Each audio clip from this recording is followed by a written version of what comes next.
everyone, it's Solomon here, and this is going to be another review I will be doing for All Elite Wrestling Fyter Fest 2020, which will be covered on a range of 2 nights. So I will be giving my thoughts and opinions on all the matches on both nights of the show, and that is what this review will basically entice of. So stay tuned for my review of the pay-per-view, and here's the first match of the card of night 1.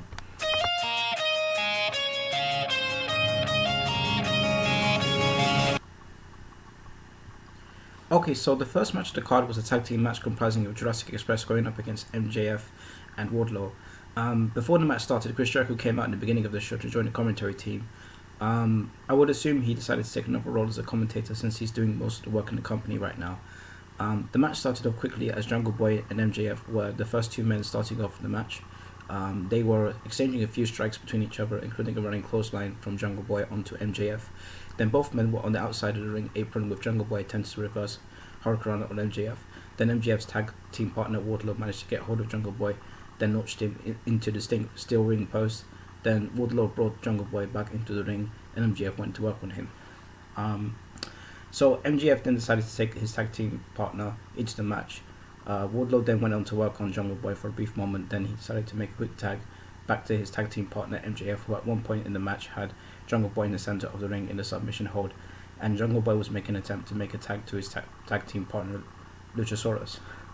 Jungle Boy then managed to break hold of the submission and made a tag to Luchasaurus. However, the referee ordered him to get back into his corner as he didn't see the tag being made. So that was what the referee said.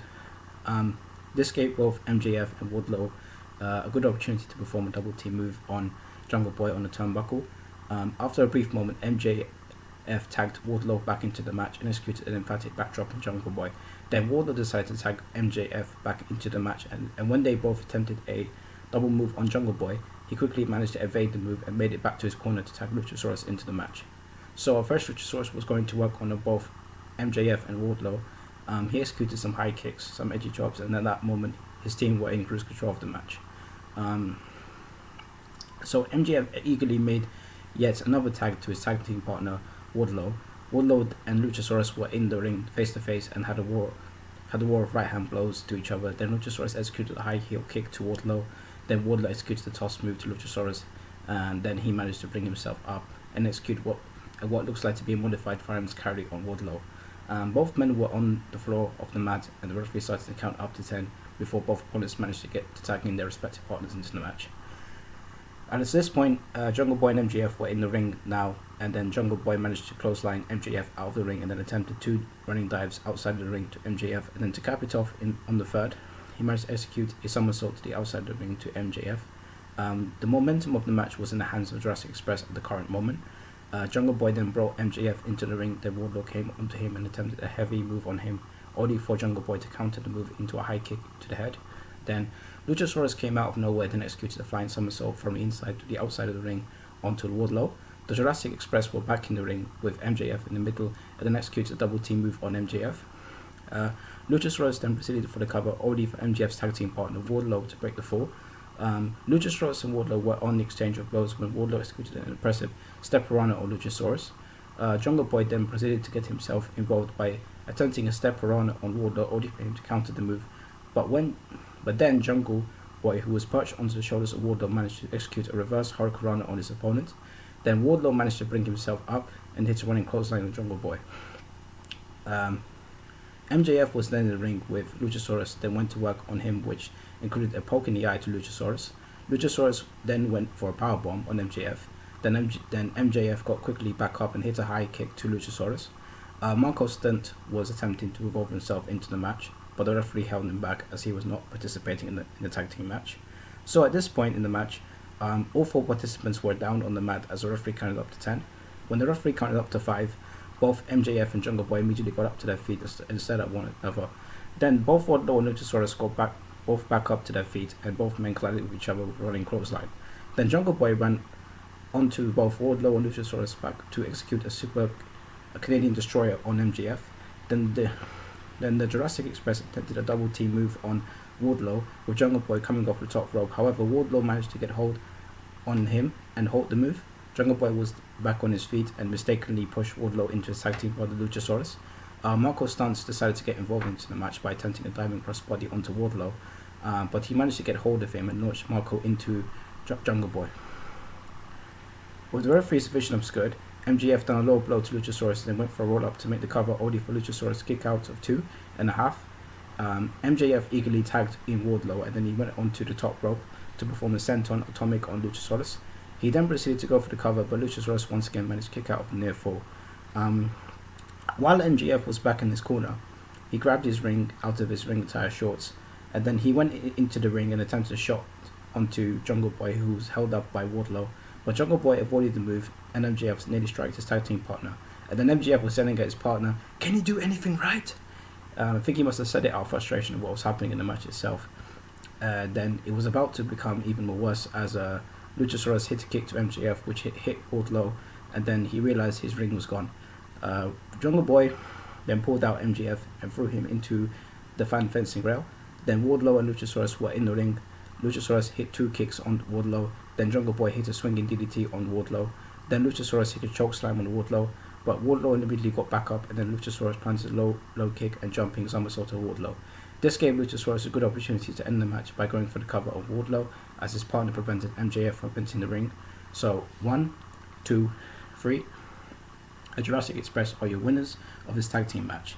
And then after the match, Jurassic Express embraced themselves in the ring to acknowledge their victory in the match and celebrated their victory over MJF and Wardlow. So I thought this match was a thrilling tag team match to open the show, and I was very entertained by it from start to finish.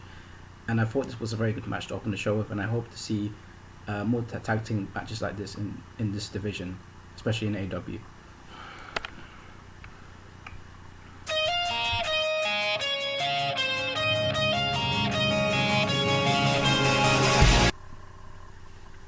Okay, so I'm now going to talk about the second match of the card of night 1, which was a women's championship match. The champion Hikaru Shida was defending her title against Penelope Ford with the company of her boyfriend Kip Sabian. Before the match started, Hikaru and Penelope started shoving each other and giving each other the trash talk, and even Kip Sabian was in the act as well as to get into the head of the women's champion. The referee of the match, Aubrey Edwards, was not having it, as she separated both opponents so the match can officially begin. She then sent Kip Sabian to the back as he proceeded to leave the ring and decided to take Hikaru Shida's kendo stick with him. Aubrey rang the bell and the match was officially in progress. The Women's Championship was on the line as Hikaru went on to work on Penelope. Penelope managed to get the first pin on Hirako, but then she kicked out very quickly. Penelope was then brought to the outside of the ring by Hikaru, and then she executed the missile dropkick from the inside to the outside of the ring on Penelope. Penelope then brought Hikaru's face onto the edge of the ring apron, and then she threw her into the fan fencing rail. Hikaru then set up Penelope onto the ring apron and executed a high running knee onto her.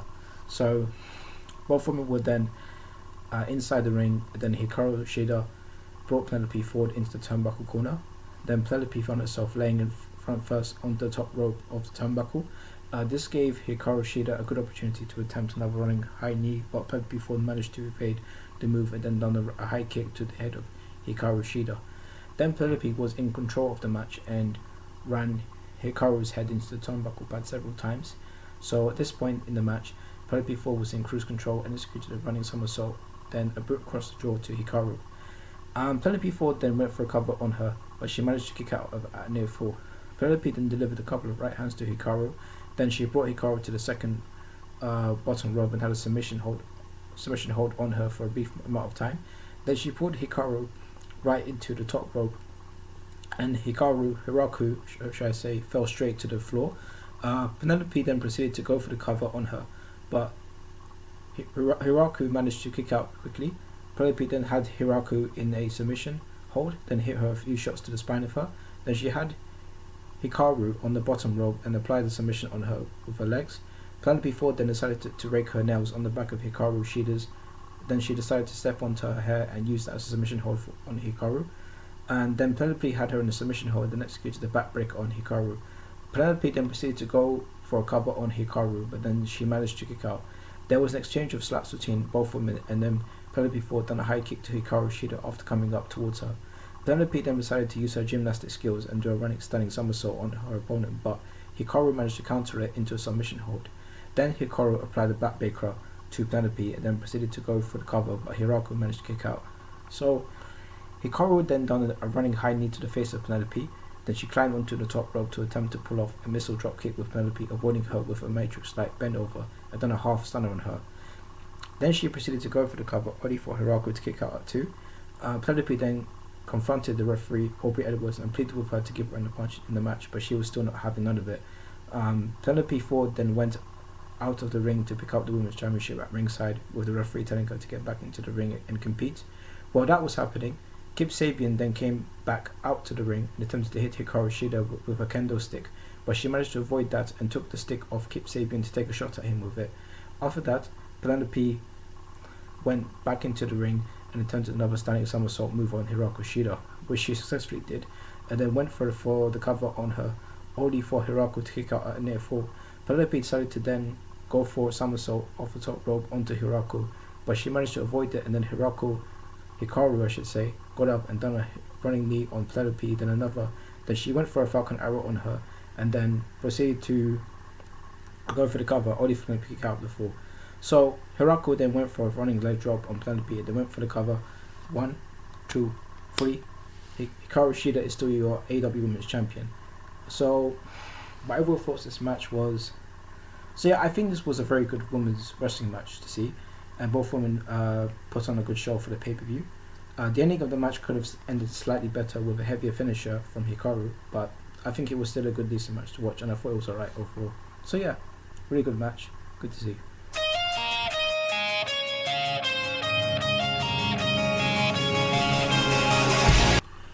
Okay, so the third match of the card, night 1, was the TNT Championship match, and the champion Cody, with the company of Arn Anderson, was defending his TNT title against Jake Hager with the company of his wife. I was personally expecting this match to be a chain wrestling technical match, as I would expect from these two guys such as Jake Hager and Cody. So the match was officially in progress, and both opponents were in lock-hold moves. Then Cody attempted a high boot to Jake Hager, only for him to counter and bring Cody to the corner of the turnbuckle. Cody was back on his feet and had Hager applied in a waist lock. So Hager then gets Cody off him, and Cody returns from the ropes to a takedown from Hager. Then Taker had Cody right in the corner of the turnbuckle, delivered a few strikes to Cody. Cody then was at the other side of the ring, turnbuckle, and did a roll-up cover on Jake Hager, only for him to kick out effectively. Hager then attempted an ankle lock on Cody, then that was reserved by Cody, with him attempting to use his own signature move on him. Then he managed to bring Cody off him. Jake Hager was then on the outside of the ring, and then Cody jumped off the top rope to the outside of the ring onto Jake Hager to apply a flying aerial move on him. Both men were back in the ring, and Cody attempted a flying crossbody from the top rope to Hager. Hager then caught Cody, and then Cody managed to come off him, and then Cody brought down Hager to apply a leg lock. Then Jake Hager managed to get hold of the ropes and to break the hold. Then Cody had Jake Hager in another submission hold, which was a very familiar move used by a certain someone called the Figure 4, but Hager managed to quickly get his hands on the rope to break the hold. So Cody then jumped onto the ropes, then done a high kick to Hager. Then he attempted it again, only for Hager to counter into a heavy full slam. Then both men were outside of the ring. Then Hager approached Arn Anderson, who was at ringside, and got hold of him. I assume he done that so he would not cause any distractions during the match he was in. Then Hager done a German suplex on the outside of the ring on Cody, then brought Cody into a fan fencing row, causing more damage to him. And he even had time to have a quick chat with his wife, and then went back to work on Cody. Cody delivered some right hands to Hager, only for Hager to hit a powerful clothesline to bring him down. He even had more time to break his character and greet the fans at home to the camera with his wife. I personally think he should have been focusing more on Cody, to be honest. Well, that's just my personal view. So anyway, both men were in the ring, and Jake done the power slam on Cody and then done an elbow drop on him, and then proceeded to go for the cover on Cody. But he managed to kick out eventually. Both men were back in the ring, exchanging right hands to each other. So both men were then in submission holds, and then Cody jumped onto the top rope and done a diamond cutter off the top rope onto Jake Hager. Then both men got up to their feet and exchanged shots to each other. Hager follows Cody into the corner of the turnbuckle. He escapes, then hits a running power slam on Hager. He proceeds to go for the cover, but Hager manages to kick out of it. Cody then done a reverse DDT on Hager, then proceeds to go for the cover on him, only for kick out of the fall. Cody then went onto the top rope to perform an aerial move, but Jake Hager managed to prevent him from doing so by tossing Cody off the turnbuckle and proceeded to cover him, only for Cody to kick out. Then Hager applied the ankle lock on Cody, only for him to break the hold by getting his hand onto the ropes. Cody was near the wife of Jake Hager, and then she proceeded to slap him in the face to remind him whose side she's on. Then Jake Hager reapplied the ankle lock on Cody, and then Arn Anderson came up to ring apron to the referee's concern. Whilst that was happening, Dustin Runnels came down and took a shot at Jake Hager. Then Cody went for the crossroads. Hager managed to counter it. The Hager hit Cody with a chokeslam-like move on Cody, but instinctively, Cody rolled over on Hager to get his shoulders on the mat for a pinfall cover. 1, 2, 3. Cody is still your TNT champion. So after the match ended, Jake Hager clearly looks unhappy with the referee's decision as he took a right hand to the official, and then this resulted in the whole AEW referee team to come down and separate him from the official he took out. So Hager then eventually left the ring with his wife, and Cody was in the ring with his brother and Arn Anderson. Alright, so my overall thoughts on this particular match was pretty okay, but it was not a great classic 5-star match, I would say. So it would have been better if there was an alternative finish to the match to make it look more convincingly good, but I thought this was an okay match overall from these two guys. So yeah, it was okay in general, to be honest. So yeah.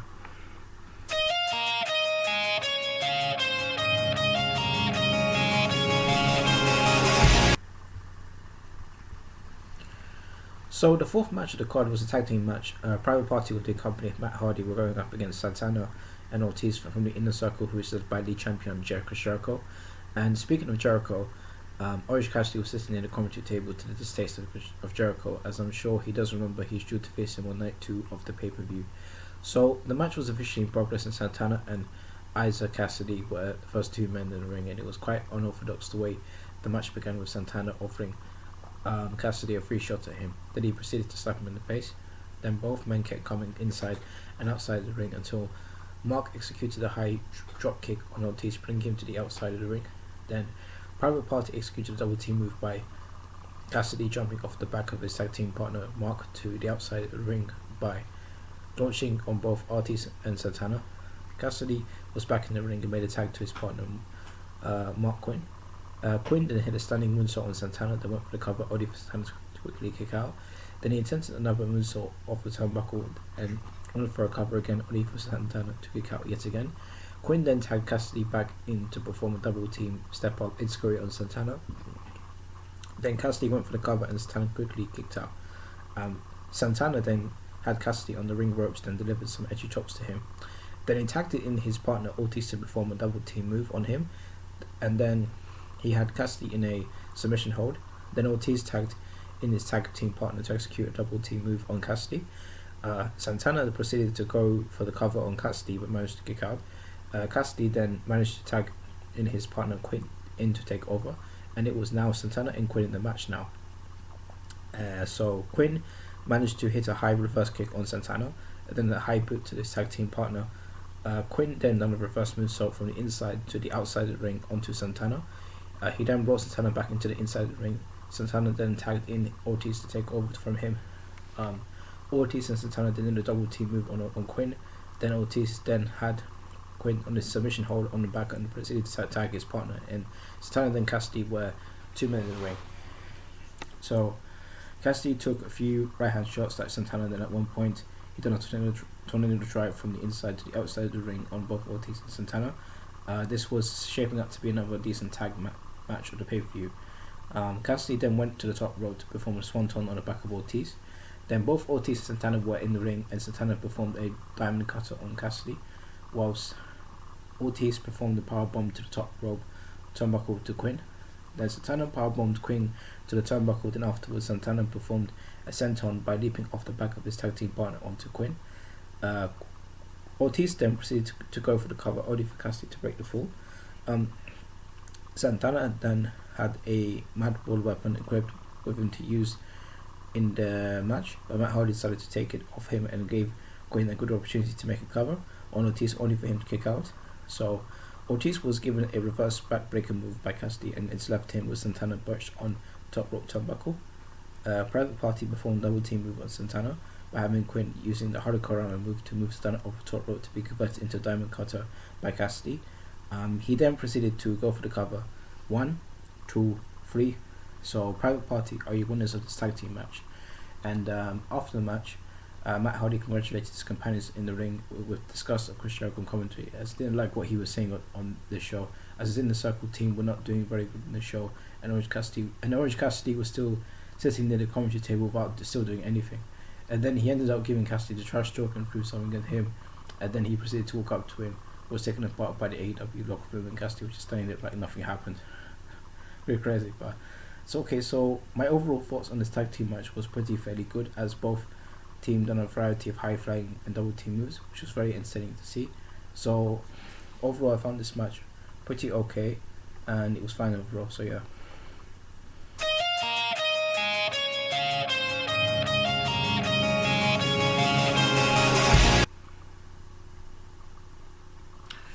Right, so this was the final match of the card of night 1 on the pay-per-view, and it was another tag team match, which was for the AEW Tag Team Championship, comprising of the Best Friends going 1-on-1 against the tag team champions Adam Page and Kenny Omega. Aubrey Edwards was the official of this match and set the match in progress. Omega and Taylor were the first two men in the ring as they started off the match. They exchanged a few shots, some takedowns and knockdowns, until Omega decided to tag in his tag team partner Page, and he had Trent in a waistlock. Then both men started exchanging right hands to each other until Trent hit a reverse slam on Page. Then Trent dragged in his tag team partner Taylor into the match, and then they both hit a double team move on Page with shoulder takedown on Page. Taylor then proceeded to go for the cover on Page, only for him to effectively kick out.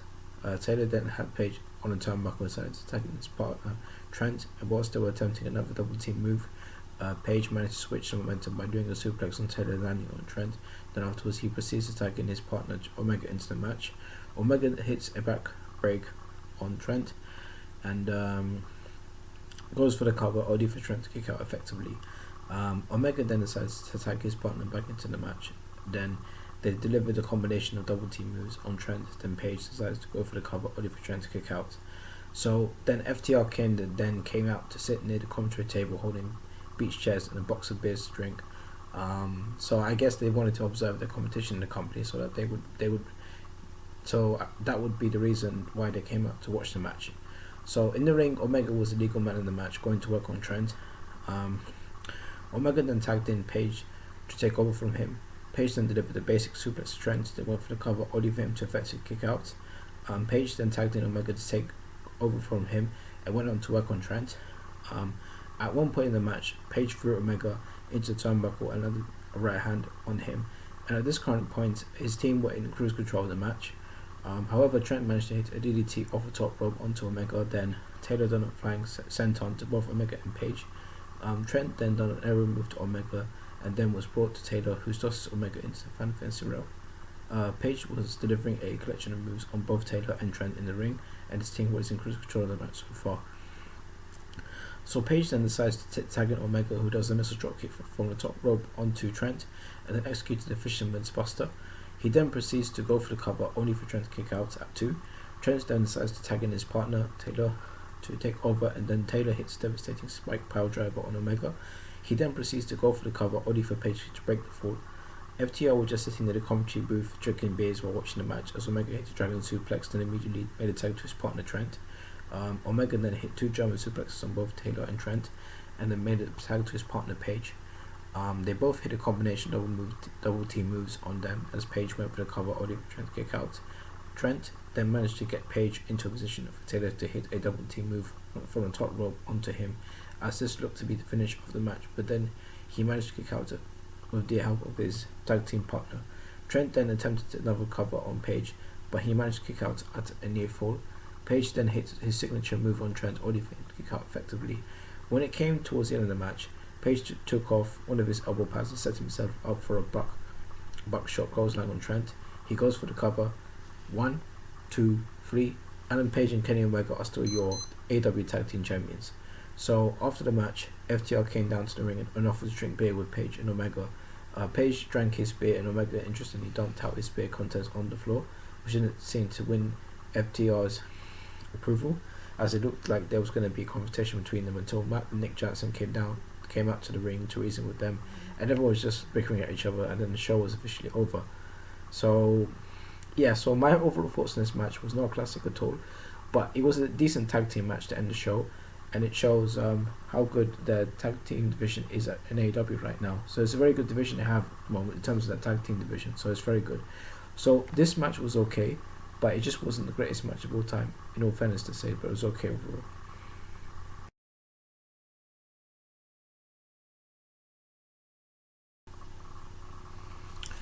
So I mainly thought this was a decent first night of the show, and I'm looking forward to see how night one pans out next week. Um, so I would say my favorite match on this night would probably be Cody facing off Jake Hager, and my least favorite match was the women's championship match. However, I still thought the match was okay overall. So stay tuned for night two of for my review of night two, which will be coming up next week, and I will be doing more reviews, especially for WWE and AEW shows. So thanks for watching my review, and goodbye and take care.